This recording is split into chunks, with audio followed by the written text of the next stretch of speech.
everyone. Thanks so much for having me. It's a bummer that I am not there in person, but I am really looking forward to sharing a bit of what we're up to with you today and a bit of the forces impacting agriculture, and then have a chat with Rod about what it all might mean for you guys. So I wanted to start with this picture of a couple different versions of New York City.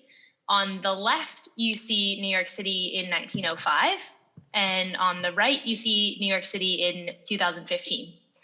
Now, you'll notice a couple of differences. Probably the most obvious one is that in one case, we have horse-drawn carriages, and in the other case, we have cars. But if you look closely, you'll see that it's not just the type of vehicle on the road that distinguishes the two photos, or even how our lived experiences have changed. It's the network of traffic lights, of parking spaces, and shrunken sidewalks in New York City. Today, over half of modern American cities, where I'm from, are dedicated, the land in these cities are dedicated to infrastructure related to cars. So streets, roads, service stations, driveways, signals, traffic signs, automobile-oriented businesses, car dealerships, and more. Half of cities are full of this. And it's not just in metropolitan cities, there's infrastructure for automobiles everywhere. Freeways, fueling stations, parking lots, drive-throughs. And this infrastructure has supported our suburban expansion, shopping malls, and our love affair, even with fast food. So I think what's interesting here is that in the same way that the transformative power of cars was really unlocked, not just by the car itself, but by all of these infrastructure linkages around cars, we're actually sitting on the brink of a similar transformation for different possibilities in a whole range of industries. And I think agriculture is really one of them. And I think what will change in agriculture is not just the digital technologies. We've heard a lot about that, precision ag, data, but as this infrastructure that supports them rapidly matures, we're going to see not only more devices, more analytical capability, but opportunities that emerge as we move into a fully digitally native system, as we aren't constrained by the physical boundaries of where grain is, or needing to see it in a silo, or needing to have wool in a shed before we can think about how we sell and contract. These whole systems are starting to change as we become more digitally native and as the infrastructure around us evolves. And this force, this shift in the world, is something we call interconnected digital infrastructure. But it's really just one of the forces shaping agriculture today. And I want to tell you about three more of them that I think are pretty important to be paying attention to. So the next one, actually, I added this slide just before or earlier this morning because I got a text from a farmer in the States who was going to come on our podcast. And she sent me this message about how the crazy hailstorms have turned her cornfield that was just shy of knee high into this. And you can see the center pivot there pretty mangled in the background. So this is a live example coming in this morning of climate volatility, just the increasing frequency and severity of extreme weather events, droughts, bushfires, floods, storms. And this force is what I would call the new geographies of climate change. Because again, it's not just about the weather events themselves. I think what's interesting is how in response, people, animals, and plants will need to adapt. One way we're seeing that is migration. So farming things in different places. We're seeing this in Australia in a couple ways. Wine varieties are being grown in different regions than they ever have been before. We're moving cotton into the Northern Territory, and we're shifting seasons. So places that only had one winter crop previously might now have two, or are shifting to summer. Internationally, another example is fisheries. Fish used to be sort of in certain fisheries in certain places, but now they're moving because of climate change. And so this raises questions about quotas, jurisdictions. When the fish aren't where they're supposed to be, what do we do with how we're meant to fish, and even stranded processing assets that we might have had near where the fish used to be? So like with many of the shifts we're experiencing today, there won't just be a singular solution or a kind of new normal. We're going to need this continuous adaptation and innovation. And I think climate change is a really good example of that. Another force is what we would call rewiring the grid. And really, this is the accelerated shift away from fossil fuels towards renewable and alternative energy. Some big drivers here, both in terms of social pressures and economic forces. Institutional investors and corporations are under serious compliance requirements to decarbonize, and that's leading to new investments in different areas. I think for agriculture in particular, we're going to see more distributed sources of energy, and that's going to lead to new opportunities in regional communities than we've had in the past. For example, there was just some work done in New South Wales from growers who were running their sheep under solar panels, and I think the results were pretty positive for them. They had better wool and more of it, even though they decreased stocking rates in the 4 years since they've been farming in this way. Now, there are still questions like stocking rates and how does it work with cropping, but I also think there's interesting opportunities like, what about when we have wind turbines and the vibrations are having an impact on the soil? Does that increase water retention? I just think there's new questions and opportunities that we haven't even answered yet. Now, the final force is one you've been hearing a lot about. You just heard a lot about what we call domesticating the cell, advances in the field of synthetic biology and really our ability to design and engineer biological processes with increasing amounts of precision and control.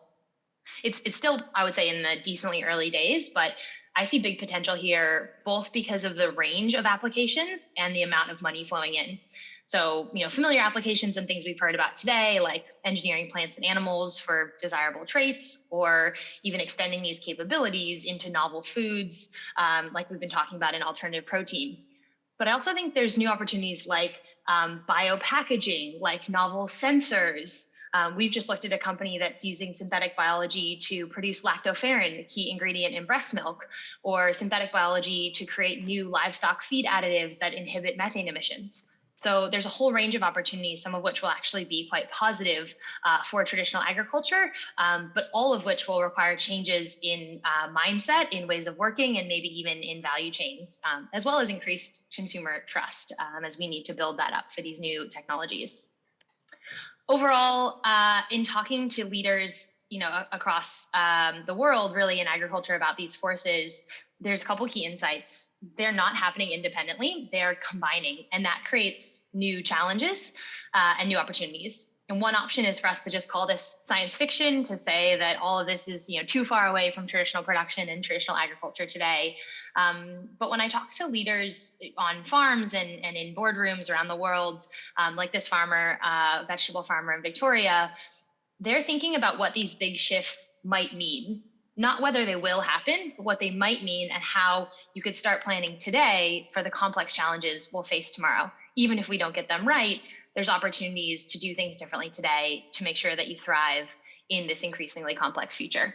So if there's anything I've taken away from this summit and from conversations with these leaders, it's that really there's an invitation for you to start thinking about what these forces might mean, no matter where you sit in the value chain for the future. So thanks so much for having me, and hopefully these forces create some new ways of thinking for you. Fine. Thank you very much indeed, Sarah. It's wonderful to have you live. So I'm going to give you the opportunity of hearing the applause. Big round for Sarah, please. Thank you very much.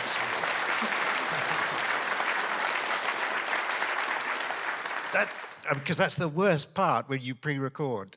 You just feel as though you're talking to yourself. So it's lovely to have you live.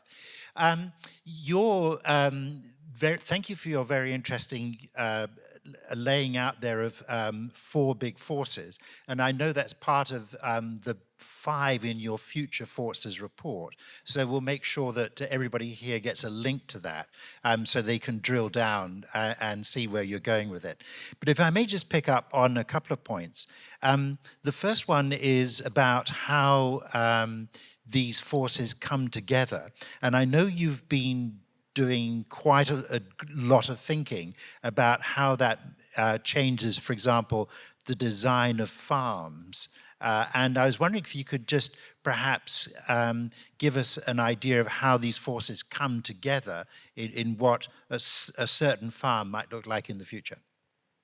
Sure, yeah. So I guess if we take one force, say this kind of digital, connected infrastructure, and start with a farm where, current weed management techniques, maybe we're moving from blanket spraying down to precision. As we start to have autonomy, maybe that means we can do different things, like even go out and, because we know where the weeds are from previous passes with the robot in past years, attack the weed seed bank with a microwave before the weeds even emerge.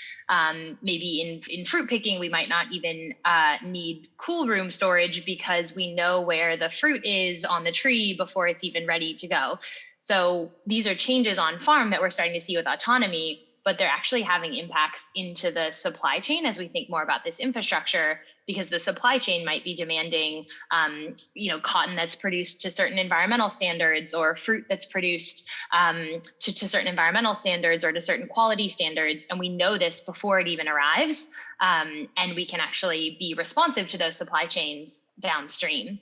I think another example, even taking that cotton one another step further, is maybe a cotton producer is using solar energy to pump and irrigate their fields during the harvest season, but then they might have excess energy that they're supplying after the harvest to a neighboring ginning facility. And this kind of new ability with cheaper renewable energy plus this autonomy means we can have not only value adding in different regional areas, but kind of just in time models building on that automation capability so that we're even more connected downstream to supply chains. So I think it's these overlapping forces, in this case of autonomy, renewable energy, and connected supply chains, that open up new opportunities in value adding and in thinking about not only how we farm, but in those connections to the supply chains and how regional economic opportunities might evolve. No, thank you. That's a very interesting examples there.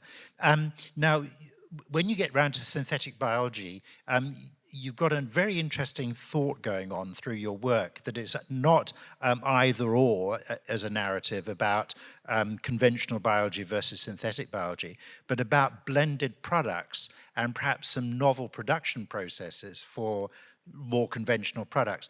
Could you give us some examples of those that are on your mind, particularly in the dairy and meat sectors, perhaps? Yeah. So, I think the narrative so far has been like, synthetic biology is coming, we will make alternative proteins, that's a threat for livestock. And I find that narrative pretty frustrating, because synthetic biology is a tool and a toolkit that we're increasingly understanding more and more about, that I think will have massive potential for a range of different kinds of production systems. Just to give an example, we're seeing in the precision fermentation space that we're able to produce new compounds that simulate things that otherwise have come from animals, but that doesn't mean that the end product will not have any animal products in them. Maybe we're creating entirely new categories that have elements that were produced with synthetic biology and elements that were produced with traditional livestock farming. One of our investments is a company called Vow, and this is what they're looking at. When we buy cereal, for example, we buy, Cheerios. We don't think, oh, that's oats or that's barley. We think of the category or this product that is Cheerios. And maybe that will be true with meat products and milk products. And we will want different kinds of things in them, some of which are derived from plants, some derived from animals, some derived through synthetic biology. It doesn't really have to be this either or. Another example I would give, and I mentioned it briefly before, is synthetic biology tools that are allowing us to produce and create new things that might be really beneficial to livestock. So we've looked recently at a company that has an approach to engineer feed additives that have methane reducing properties. So as livestock operations are under pressure to reduce emissions, methane is obviously a big challenge. There's a range of solutions being heralded and explored, from seaweed to different sorts of feed additives. Why not use the precision control of synthetic biology to more cost effectively and more healthfully for the rumen produce compounds that might have these benefits through synthetic biology? So I think those are a couple examples where it doesn't really have to be this either or narrative. Yeah, it's very good to hear. And I know that, for example, Fonterra, our main dairy processor here by far, has some science going on in how there might be an intersection between these new technologies and traditional ones. And it's obviously something they keep very close to the chest, because they don't want to scare their farmers without being able to come to them with a very credible proposition there. So it's a very delicate issue to pursue. Yeah. That. Yeah. the challenge has been this narrative of we can't bring producers on the journey, or we have to wait to because it's going to be scary. And I think, yes, some of this stuff does seem like it is science fiction, but we actually need the input of producers and of companies like Fonterra to say what's actually going to work in the supply chain, what's going to work for local conditions. It can't be sort of people in cities or science labs talking about what might be possible. We need that involvement from the industry to say, how do we make this actually work, boots on the ground. The mindset change is such a fascinating issue. And you're obviously spending most of your time with people who are absolutely buzzing with all this and are on the journey.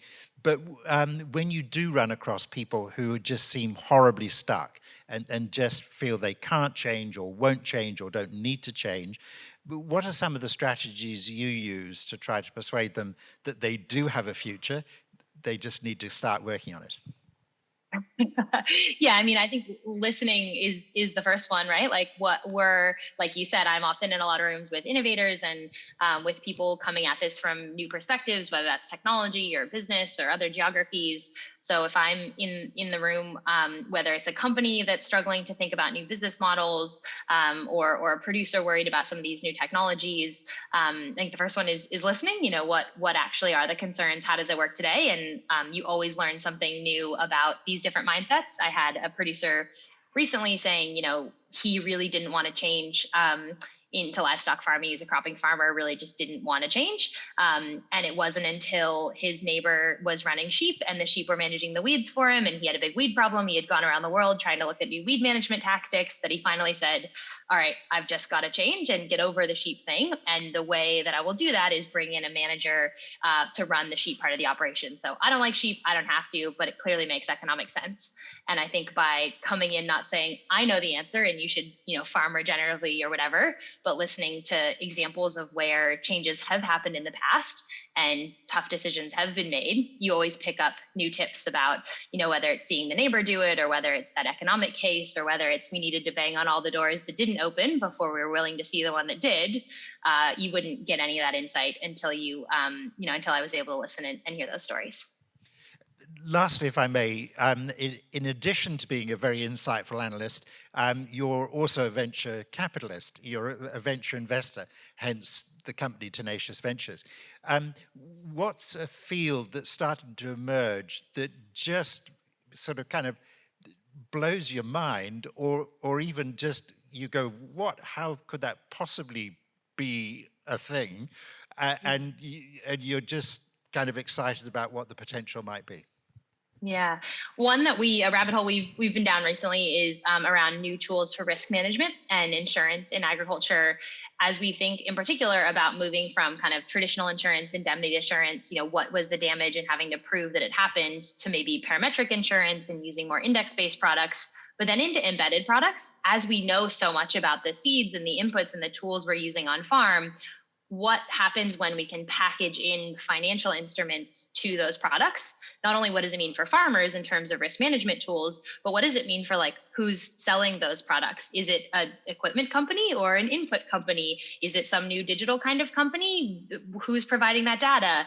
Is it startup companies coming in to disrupt? So I think the world of kind of new risk management tools and the blending of the physical and the digital in that space, really has me thinking about some new business models and even industry structures that might emerge. Oh, that's deeply fascinating, actually, and to get beyond conventional insurance of a physical type into realms like that. So thank you.